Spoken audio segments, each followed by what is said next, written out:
Medic!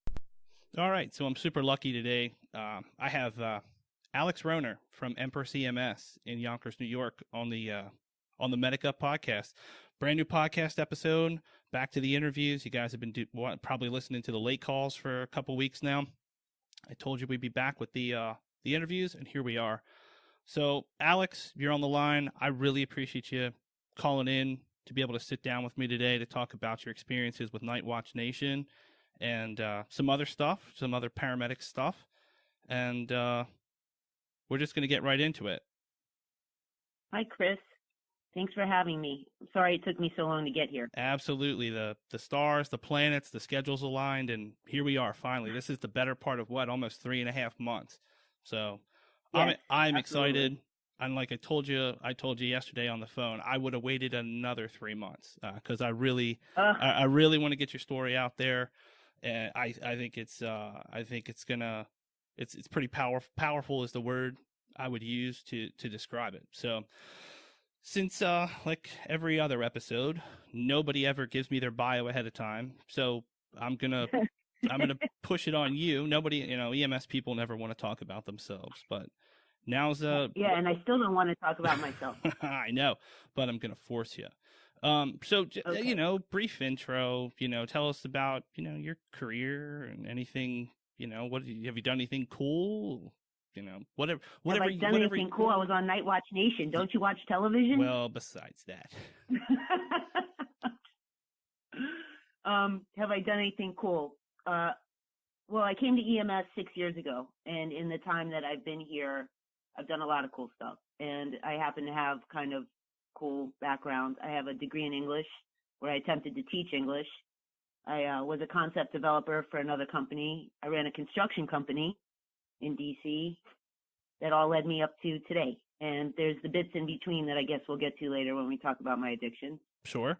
And I also understand that you quite possibly maybe won an award, maybe ALS Provider of the Year. Are you sure that was me? I'm pretty sure. Yes, that was me. So this year, my chief, Michael Blecker, actually nominated me for ALS Provider of the Year in Westchester. And yeah, it was a really great honor. It was great. Empress is grand. Yeah, I agree. Doing research, it looks like you guys do a lot of stuff and are involved in a lot of the community there in Yonkers. So how did you? This is gonna maybe be a little bit out of chronological order, but how did you get here? How did you get to EMS? What brought you to EMS? Like, everyone, sometimes there's two types of people.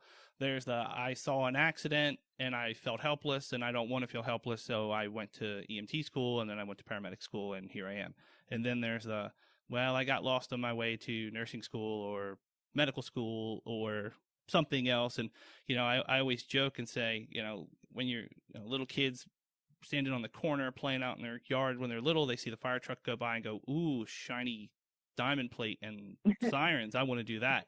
I don't think anyone does that with an ambulance. And like no one really said, I want to be a paramedic when I grow up. I think it's always been like a fallback career for a lot of us. We just happen to be really good at. Wow. So you haven't seen any new Empress ambulances because they're shiny. Oh, yeah. And I stare at them when they go by. I go, ooh, I still do that. In my age. I don't think I fit into either one of those categories, to tell you the truth. I was in my early 40s when I discovered EMS. Regardless of where my mind was, altered or not altered, I was always the person that would stop to help. Somebody tripped and fell over, flat tires, those kind of things. And I definitely didn't get lost going to nursing school. I can't imagine being anything but a paramedic. And I'm not busting on nurses, God bless them, but there's something about the elements that I need to be in, the surprise of what's happening, and the constant movement. Let's see, once again, everything leads back to my addiction. When I got sober, when I left recovery, the initial part of it, I wanted to give back, and I was already in my 40s. And it's funny you say that because, like, I didn't see cop cars go by and think, ooh, shiny. And I really didn't know about ambulances, ooh, shiny. It was the fire trucks that were always shiny, but that wasn't it. I was trying to figure out how I could help. And I was too old to be an officer. And someone said to me, have you thought about being an EMT? So I looked it up and I said, let me give this a go. And I loved it. I came to Empress and I was an EMT for about 3 years, 3 years. And then I went to medic school and became a medic. I remember looking at the medics on the truck thinking, oh my God, they're so cool. They can do this and they can do that. And look what they did. And how amazing is that? I want to do that. Huge respect for them. And so I became a paramedic and all the other stuff just kind of followed. I was promoted to supervisor, lieutenant 2 years ago. And then we started the Community Paramedic Division this year. So it's been great here. That's fantastic. Maybe it's not the shiny lights and sirens of the ambulance. Maybe it's just the cool stuff the medics have, the defibrillator and the needles and the meds and the laryngoscopes and the VL and all that. Maybe that's the draw. I think I hear a lot of people say, "Oh, I mean that's what I did." I mean, when I was in a lifeguarding class and I watched a video while we were learning CPR and they shocked somebody with an AED and I looked at the instructor. I said, "I want to do that." She's like, "Yeah, you're in lifeguarding class. You're gonna pull the guy out of the pool." I'm like, "No, I want to shock him. When do we learn that?" And here we are. It's so funny. I don't remember being enamored with all of those bits and pieces, but I remember that the care was more extensive than what I could provide. I mean, listen, BLS is the backbone of this industry, and God bless all the EMTs that schlep and hump and work long hours and don't get enough sleep and everything else. I appreciate all of them. But there was something about the medic being able to pick up the phone and tell the doctor, this is what's going down and these are the interventions I did, and make that person safe. So, and that really has progressed. When I started as an explorer riding with paramedics, and again, this time before real cell phones. I mean, we had bag phones, but I remember sitting in patients' living rooms and the medic would do some stuff. And then they'd say, "Do you mind if I use your telephone?" And they're like, "Sure." And they would call the ER and be like, "Hey, here's our in code. You could do that from the ambulance, but we were in a small suburban area, so our transport times were less than 10 minutes. So they would call from the patient's house, and they were high speed at the time. They weren't asking, "Can I put an IV in? Do you want me to give this drug?" They were like, "This is what I've done." And as it progressed over the years, now we're calling STEMIs in the field, activating cath teams, activating stroke teams, and they're just like, "Well, Yep. The medic said so. We'll save a table for you." And it's really awesome. It really has come a long way. So definitely. So when I started this was the project for the podcast was really talking. The first series was talking to my prior graduates who spanned between 1 and 6 years in the field. And I kind of had a list of basic questions for them, some standard questions that talked about school and starting out, especially in that first year, that survival year as a paramedic. So do you have any like specific memories from paramedic school? And I don't want to put words in your mouth, but you've referenced it twice. You said you got into this business at a we'll say an advanced age, a veteran age. I'm cracking up. Advanced age. You were just talking about calling from the telephone inside the house, and I was thinking, God, I hope they didn't have a party line. So that right there should reference my age. I was 42. I'm now 48, going on 12. Yeah. So I went to community college here, and I mean, my personality is such that if I want to do something, I'm just going to go do it, whatever it takes. So it wasn't really an age thing. What I had to get used to, the thing I had to get used to the most was I remember first coming to Empress and I was on a 24-hour shift and I thought, I'm never going to make this. I'm never going to make it through this shift. But aside from that, I don't think I had many problems. It's hard. Medic school, if I had to do it again, I don't know if I could do it. I mean, I was working full time, doing rotations, riding on the truck, raising my son, and trying to figure out why exactly I needed to know about cells. you dropped your squamous cell, pick it up. You know, that's not happening out here. So there was a lot of stuff in school that I didn't quite understand why I was taking it. And with a degree in English, of course, I didn't have those basics. But yeah, kick my ass. For sure. So how about just the makeup of your class? Like, did you, and again, I don't want to put words in your mouth. Were you ever, and it's just because I've seen it in my cohorts before. You know, when the economy kind of tanked a few years ago, as it was on the upswing, you know, we would have a lot of middle-aged people come through school. It's more EMT school than paramedic school. And they're like, yes, yeah, whoa. Well, this is a third job. You just call me middle-aged? I would never, because we're both in our I'm coming through the phone. Well, we're both in our 40s, so we're in a protected class, so we're good. It's friendly fire. There was another person in class with me who was my age. And did you guys did you guys kind of relate to each other more than the younger people in the class? I mean, I see that a lot in our cohorts. You know, it's kind of the same thing that happens here, because we have 500 employees, and I'm going to say that 70% of them are under the age of 27. You know, you feel the difference. You feel the generations, the way people grew up, how people learn, how more sensitive people are.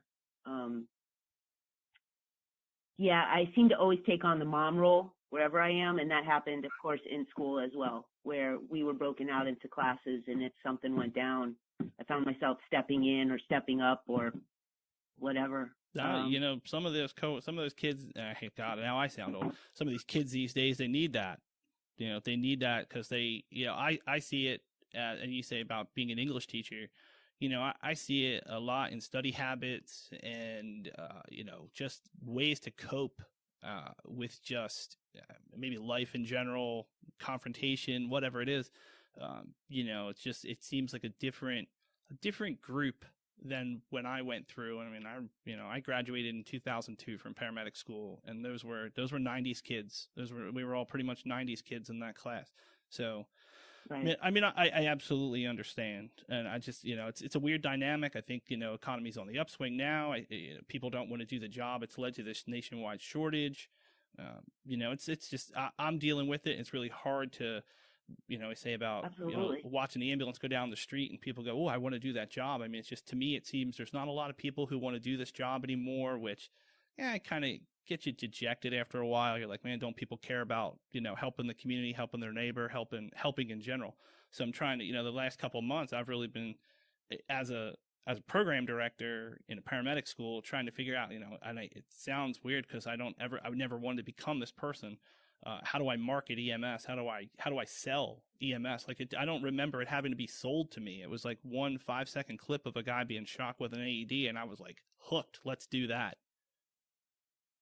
So I think that, and I'm not a big media person, but I think A&E has helped. We keep getting these classes of EMTs. You know, there's a national shortage on EMTs.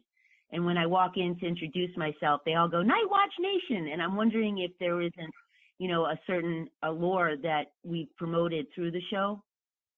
I think a couple things about this. One is, like you said before, people don't know what they want to do, and they're at an age where they want to get into something. They think they want to help people, but until they get in the field, they really don't realize how much of a toll it can take on you. I mean, I see kids all the time on their first cardiac arrest, and I have to say to myself, don't be hard, don't yell, don't, you know, stay focused, because this poor kid never thought that this was going to happen, that in real life he was going to be touching someone who's taking their last breaths, you know.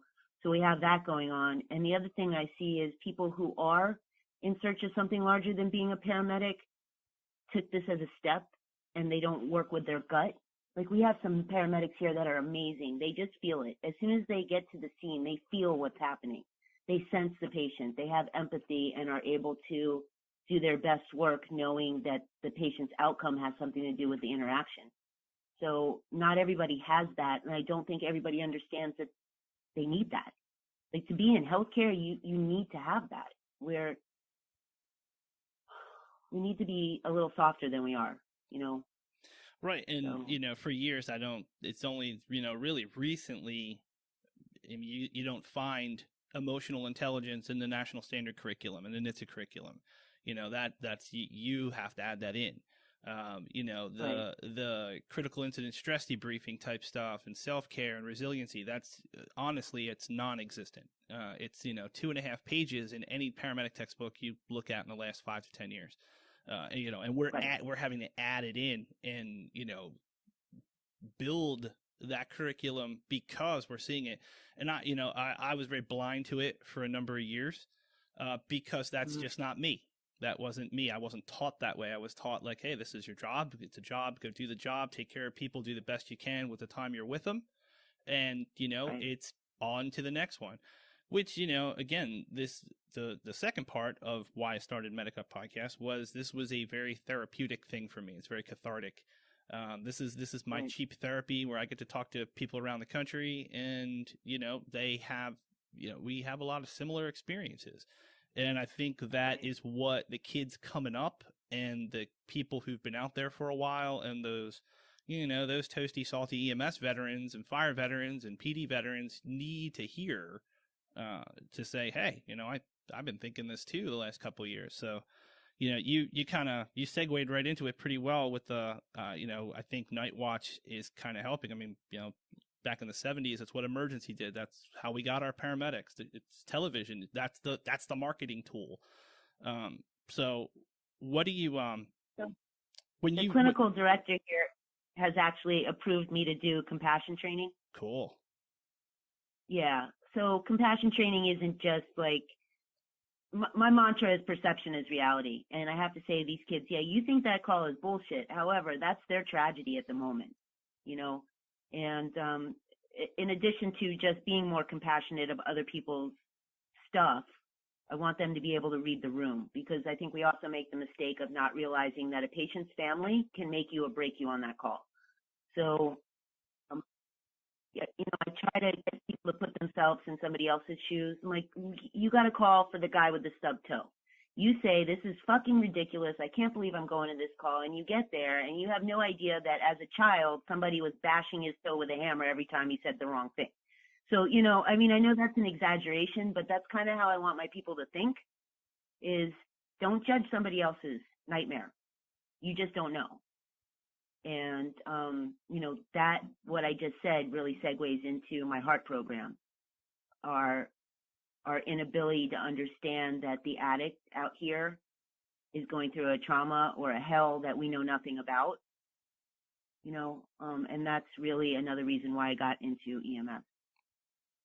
It's fantastic. I want to circle back and talk about the heart program, but like I said, you segued into it about Nightwatch Nation, about maybe helping with the shortage. So tell me about your experience with the show.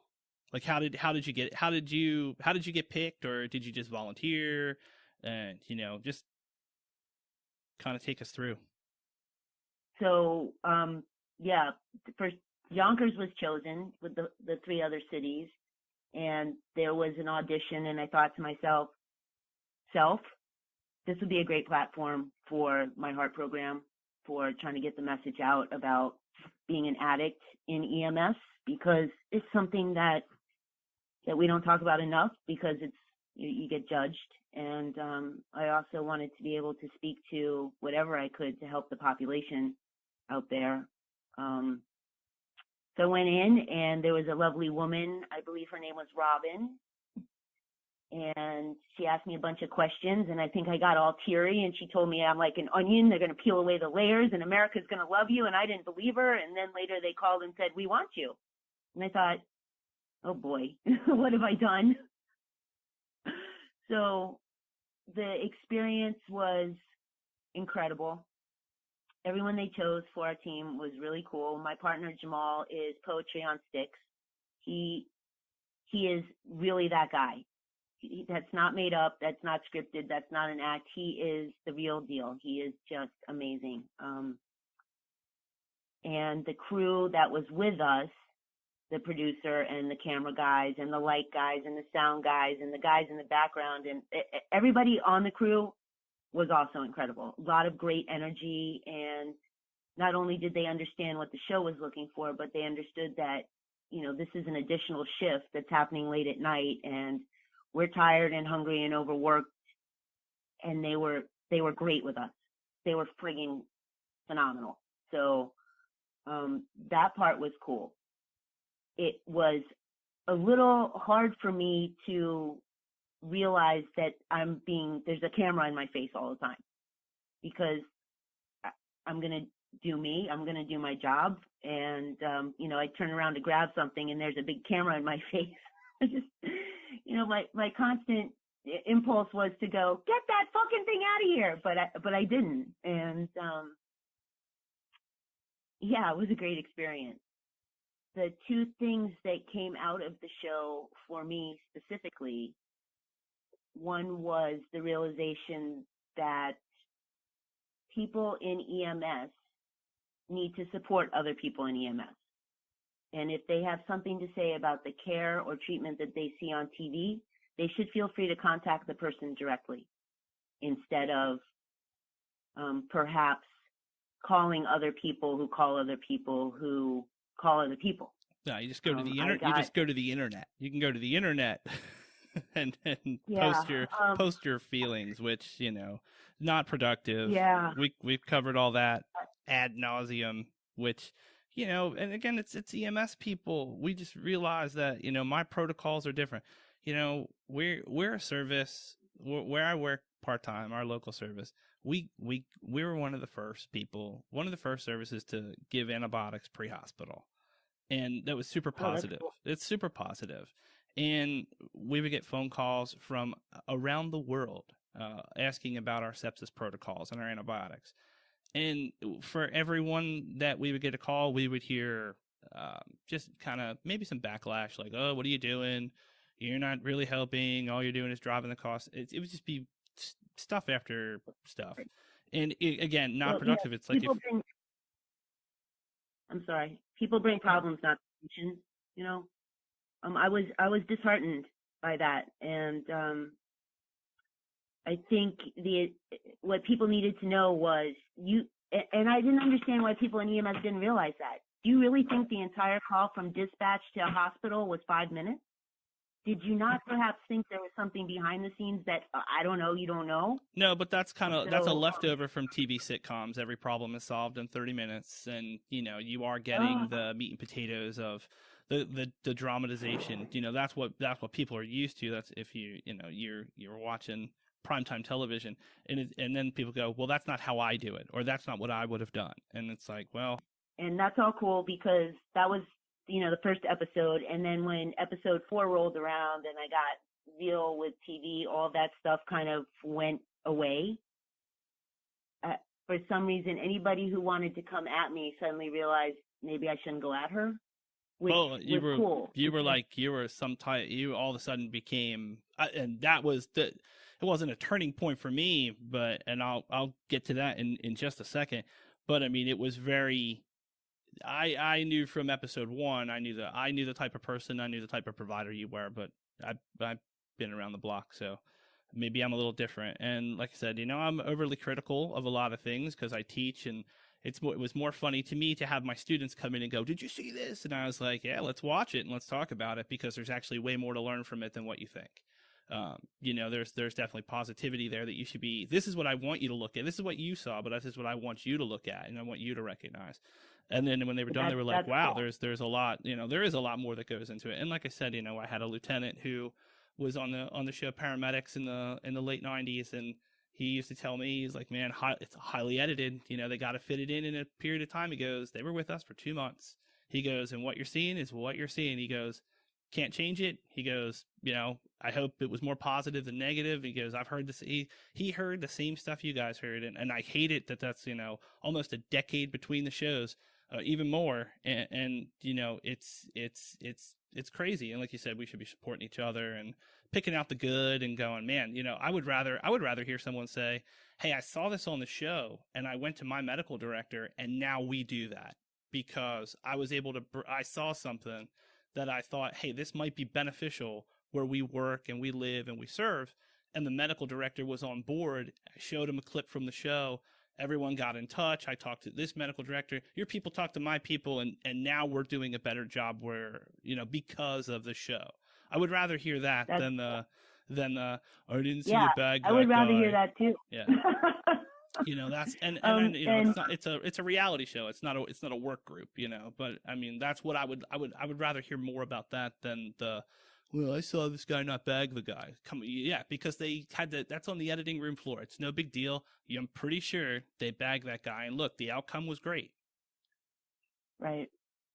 Um, I'm an ultra positive person, and I always try to find the brightness, the bright side of things.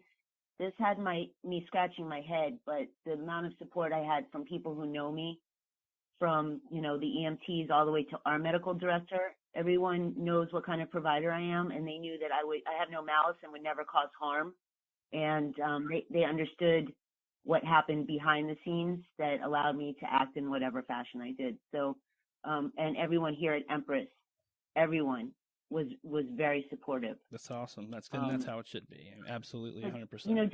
Just in general, we need to build each other up instead of tearing each other down, and that was a good example to me that I like to pass along to others. Just we're better as a team than we are, picking each other apart. So, yeah.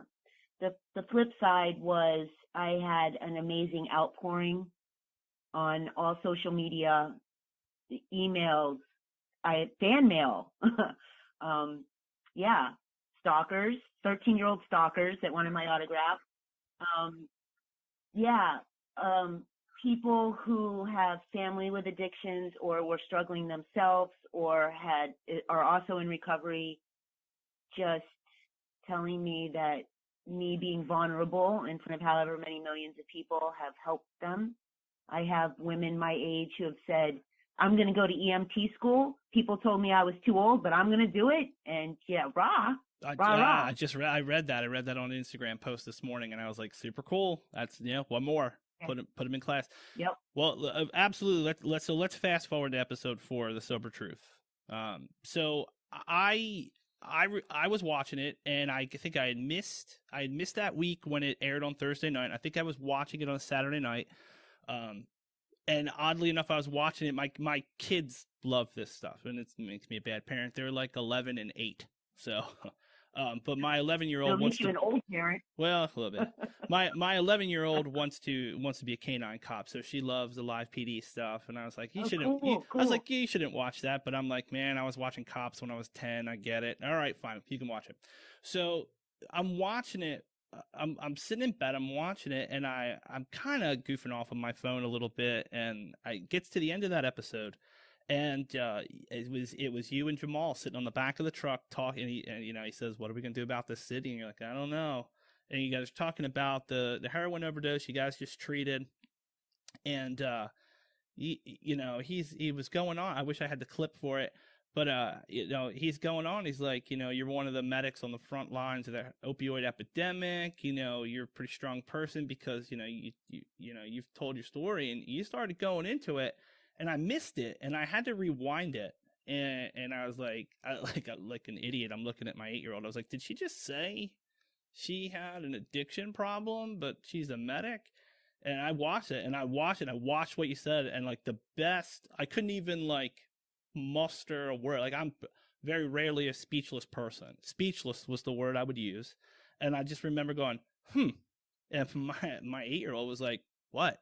Are you okay? I was like, no, it's just what she said and what they're talking about. So, I mean, that was it's like a 2-minute and 30-second exchange. And I was like, I need to call her before she's famous. I need to talk to her before she's famous. I need her to tell this story. I need to record this. Because there would be a time when, if I would have known that, if you were in my paramedic school, I probably would have been like, I don't think this is the job for you. Most likely to divert medications because, that's not the people who get into healthcare for the right reasons. But I couldn't deny the last 2 episodes how I watched your work. So again, I don't like to admit being wrong, but I will. But do you remember? Obviously, I mean, you've got enough from the kind of not fallout, but reaction from that. You obviously remember that, and that's what really led me to track you down.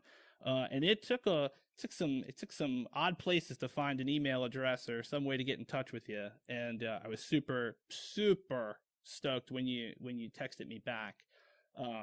And here we are. So really, Wow. that's why I wanted you. That's why I wanted you on here. I want to hear the other stuff, but I want other people to hear. And again, even finding out it was before paramedic school. Like, it wasn't I'm a provider struggling with addiction and I beat it. It was, this is the result of recovering from addiction and wanting to give back. Yes. So Yes. Absolutely. I know you said open book, but if you open wanna book. if you wanna go into it, kind of what started you down the road to it, and what was rock bottom, and what got you out of it, and what got you into medic school. Wow. First of all, I want to just say that there was someone in particular out there that felt the exact same way as what you described prior to you figuring it out. And this gentleman went on social media and said something to the effect of, I can't believe she's a supervisor carrying around drugs. I can't believe this company, shame on this company for making her a supervisor, and, addicts fail and they relapse, and he was met with such opposition, this guy. Like, kudos to him for saying what he needed to say if he felt better. And my initial response to him was, maybe he needs some help. Maybe I'll track him down and see if I can help him. But people that I don't even know said to this guy, you don't know her. And as much as heroin and pills and every other drug out there doesn't have any prejudice, it's really up to the person individually to figure out how they're going to battle it, how they're going to fight it, and if their will to live is stronger than their will to be high. I was a child from a very mixed up family and a crazy past, and I think I started doing drugs maybe in my early teens. And one thing, gateway drug for me, I believe, was PCP. It's kind of strange. I lived in a family where if you had a headache, you got a Darvocet, which they don't even make anymore. And I also have the gene in my family. So alcohol, drugs, addiction, in all forms, whatever, gambling, whatever it is. And although I was a productive human for most of my life with degrees and running large companies, I always succumbed to dealing with my emotional and behavioral issues by medicating. So I'm not going to go into all the trauma that I had as a child or in my teens. I just kind of want to fast forward towards the end. And I think this needs to be said because there's awareness now much more so than ever before. And I know the big farm companies have been paying out, but pills, narcotics, benzos, all of those pills are just as bad as sticking a needle in your arm. It's just as bad as getting heroin on a corner. It's a slippery slope. The doctor gives you 30 because you got your tooth pulled, and next thing you know, you're online trying to get something shipped in from Canada, and you're stealing people's medication out of the medication cabinets, and you're going to parties just so you can do that. It just rolls downhill, and you start popping pills because it's not a spectacle. You don't need to shoot up, smoke it, snort it, make a big production. You just pop them in your mouth, have a martini, and go on your merry way. And that is how I slid down that slope. And, when you can't get those pills and you start to go into withdrawal, which is just as painful as coming off of heroin, you go for whatever else is out there. So I lived in New York City and I did a lot of drugs, and I was an artist on the circuit, the raw circuit down there. And that happened for many years. Until one day I got so terrified. Like, my rock bottom wasn't about one specific thing. It was about everything. It was about my family not talking to me, my son looking at me like, you're a loser, not having any drive, any will, not feeling well, just the whole 9 yards. And I just wanted to run away, but there was nowhere to run to.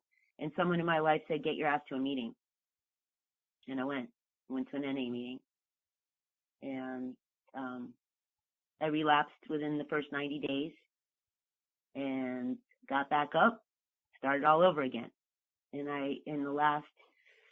let me see, I'll tell you in a minute what the exact time frame is, because I have a little thing on my in the last 2,342 days, 6 years, 4 months, 4 weeks, 4 hours, and 52 minutes, I've done a lot of work. And I have goals, and I have a safety net. Everybody knows I'm an addict. I do not hide it. It's a big thing to go to meetings and tell someone you're going to lunch with your friends because you're embarrassed. We shouldn't live in a world that we're embarrassed that we medicated to deal with our problems, to deal with things that hurt us. We should be able to be out. And because everybody knows I don't drink and I don't do drugs, if I go to a party at a bar, 6 people will buy me a club soda. I'm very effervescent. I'm just full of bubbles. And my son, like, everyone needs that one reason to live. And the look on his face when he looks at me, when he smiles, when I got an award, whatever it is, keeps me sober, keeps me on the straight and narrow. Absolutely. So when I recovered, I thought, I'm going to help whatever way I can. And hopefully I'm going to continue to add pieces to myself that translate into pieces that can help others. And that's why I'm working on this HEART program, which is the Heroin Task Force here in Yonkers. Whew! I appreciate your openness and your candidness, and I'm sure other people do. And it is a testament to your strength. So, I mean, I have, I had like a ton of questions. But I'm not going to. Well, I just couldn't. It's hard to put them all into context. So I mean, you made it. I mean, you're still making it. You're still working. You're still, Yes. Like everyone's always probably said, this is something you'll work on for the rest of your life, right? Absolutely. Moving forward. Absolutely. So when you say you want to get back, you want to help, do you think it especially telling your story to your coworkers and anybody else, I would think, because I can't fathom this, I can't even imagine this, I would think it puts like an immense pressure on you to kind of keep moving forward with it, or to say, oh, I've maybe it sounds like everyone is super supportive.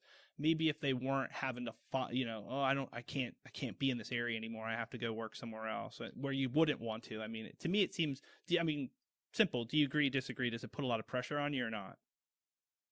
So a couple things. One is, if I'm with somebody who I haven't been out on the street with before and they're treating a patient and I hear them say, which I've heard many times, he's just a fucking junkie. No one here has ever seen me like that. Therefore, it's pretty much inconceivable to them that I would be that person. And I'm more than happy to tell them later, this is why perhaps your terminology is not accurate and you need to be more compassionate. That doesn't mean they're not compassionate. It just means that we don't know. We, and this is media as well. We portray people out here on the streets as bad, doing drugs, because they want to, as a drain on society. But there's something bigger than that. And it is a process that I have to work on every day. It does not drain me. I'm actually, when I can look at an overdose and say, I've been where you are, I get it, it actually gives me kind of like a residual energy. It's interesting. Oh, I think, and I could easily pick that out in that patient you guys took care of before that interaction in the back of the ambulance. The way it was kind of the way you talked to him, what you were doing. Like, honestly, it was a very simple thing when you wiped his nose. I was like, got it. I understand where you're going with this. And it was very, it was very, very palpable, I guess would be the word. So the part that you guys didn't get to see was when we got him to the hospital and we got him into the room. I advocated for him at the hospital. I gave him a heart card that has phone numbers on it where he can get some help if he didn't already have it. He had said that he goes to meetings sometimes and he's taken the Vivitrol shot, but he said, thank you. So, you know, part of burnout, I think, comes when we go into a world or go into a job or career and we say we want to change the world. I believe in a pay it forward kind of mentality, and that is, if my message out there helps one person, just one, then I've accomplished it. And I can continue to being a drug survivor. What my guy calls me. You're not a drug addict, you're a drug survivor, and I hope to remain that way. I have a strong suspicion you will. So do you think that your experience with addiction and recovery, do you think that that puts you in a better position to help others or, you know, advocate for others? I mean, obviously with the, you know, designing that heart program, you know, simple answer, yes, but I want to hear it from you. I think it gives me more of an understanding of firsthand knowledge. Like I said, every addict is different. I don't have the training to help with the psychological stuff, but I do think that I'm empathetic to the situation. I went to a couple meetings this year to check myself because I didn't want to get lost in, I'm so busy sending this message out that I don't know how I'm being received by people that actually understand the message. So it's one thing for me to say a whole bunch of NA quotes, you know, people, places, and things, and have someone who's never been involved in this arena say, that's so great, I get it. What you're doing is phenomenal, but you're not an addict. So, you know, you think it's admirable, but am I speaking the right language? And I went to some meetings and I asked some questions and I spoke to some people and found that my message is received pretty well across the board, and therefore I will continue to you know, I will continue to try to help however I can, and I will adjust accordingly. I don't ever want to be to a place where I think I'm knowledgeable on this subject so much so that I don't need to examine myself continuously. So, yeah, hopefully I think I got it, but I'm not sure, so I'll keep going. You know, I think it's great that you have that type of introspection and you're not afraid to have that hard conversation with yourself, or, you know, have yourself tell yourself those hard answers. So, I mean, that's awesome. Again, I'm super proud of you for just being willing to tell the story, be as open as you are, as candid as you are. It really, again, speechless. It's hard for me to put into words. So the best I'm going to say, the best I can muster really is thank you. And I'm sure other people are thinking that too. I hope so. I hope it helps. Really. It's a start. That's, you know, it's a start, right? If I could just plug my heart thing real quick. That's exactly where I was headed. I want to hear about the heart program because we talked about it yesterday, and I didn't want to ask any more about it.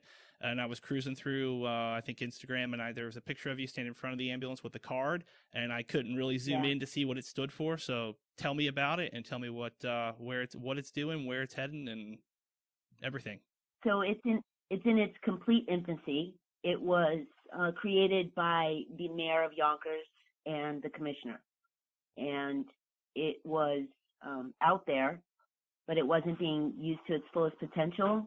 They had a team of officers who would go to the homes post overdose and offer these cards and the information on them to try and give them some help and some hope. The card basically is, do I have one around here? Look, I'm looking around the office for it.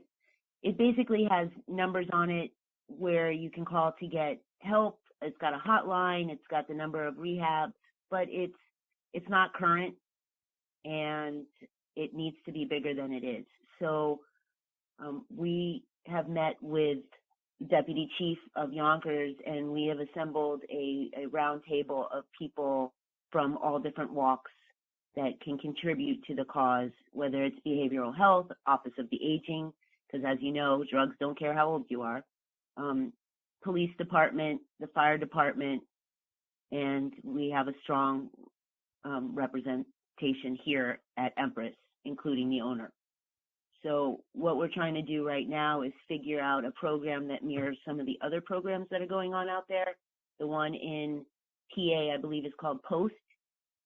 We have identified, as many have, that if you take someone and they've overdosed and you give them help and then you plop them back out where you picked them up, how does that change?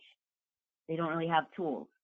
So not only do we need to be preventative in our measures, you know, speaking to the kids and speaking to the families of addicts and trying to help that way, but we also need to somehow help the addict that's coming out of rehab, that has made the commitment to try and change and really help them change. So what does that look like? Yeah, it's in its infancy. I speak to it because I want it out there. I want people to know that it's, you know, the Heroin Enforcement Action Response Task Force, and that it's strongly supported by the entire city. And we're going to see what we can do moving forward. It's an acronym. What does HEART stand for?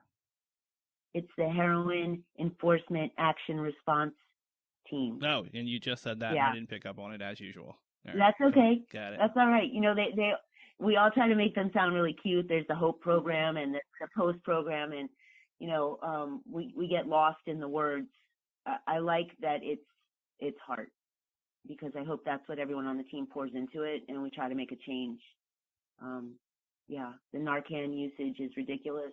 Do you guys do your officers, your police officers, do the Narcan program, the like intranasal, or the auto injector stuff? Yeah, they actually do. The ESU team here in Yonkers, I think all the police officers have it. I only see the emergency services crew actually push the Narcan, and I just recently saw a firefighter do it, and I was like, whoa, check that out. Didn't even realize that they were trained up. So cool. Well, I think very cool. In fact, I think we actually, I can't remember. Yeah, I think your state was one of the first to do the firefighter administered or EMT administered epinephrine, the injection, the check and inject program. I think it was. Yeah. Yeah. And there's a lot of oranges that you shouldn't eat. I'm just saying. we were actually lucky enough down here to get permission to use a lot of the brochure for that when we started ours here in South Carolina. So yeah, it's cool. Yeah. It's very cool. So what's I'm sorry, go ahead. No, go ahead. So you know, what's next for paramedic Alex Roehner? Okay. What's next? Christmas with my son. That's what's next. I'm trying to be present. That's a very important part of being in recovery, is being present and appreciating what you survived and not looking at tomorrow, because that'll make you crazy. So what's next is to get off the phone with you and go see some patients. Oh, you got your CP stuff going on today? Yes, I have my community paramedicine program. And, you know, I wear many hats here, which if you've seen my hair, you must shake your head. Yeah, so community paramedicine, HEART, we're working with the Code Green team, hopefully on some other stuff. Safe Haven, community outreach. What else do I do around here? I feel like I'm missing something. Oh yeah, I'm a supervisor. Run the occasional call. And I'm a paramedic. Right, run the occasional medic call, right. Yeah, I'm a paramedic, all around nice person. So right now I have definitely, my plate is full, and I'm in a good place, and Empress is grand to support me through all these things. Yeah, I'm full. Good stuff. Good stuff. All right, and now you can check low listener, mediocre podcast guest off your list. You're not mediocre. The podcast is. So the podcast is not mediocre. The fact that you sought me out to put this lovely voice of mine on the air again is incredible. And you know, where you come from and what you're trying to do with this, I think is amazing. And I listened to Lacey's podcast, and let me shout out at her. She's amazing. She is. She absolutely is. Yeah. I want to be like her when I grow up, except not blonde. You Can't do know, I that. think me And too. not short. I was like super jealous listening to her tell me all of her accomplishments in like 3 years. I was like, well, Yeah, I'm in absolutely. year 25. I'm not there yet. Awesome. Yeah, she's something else. She's got to stop saying y'all though. Y'all. I can't. She knows it. She knows it's yous. So I do both because I'm from Philadelphia and Oh, that's I'm right. You got that Philly thing going on. I'm married, but I'm married to the most southern belle in the world. So she She's a peach. she is, and that is her the word y'all is the word the for her. So Oh, good funny. stuff.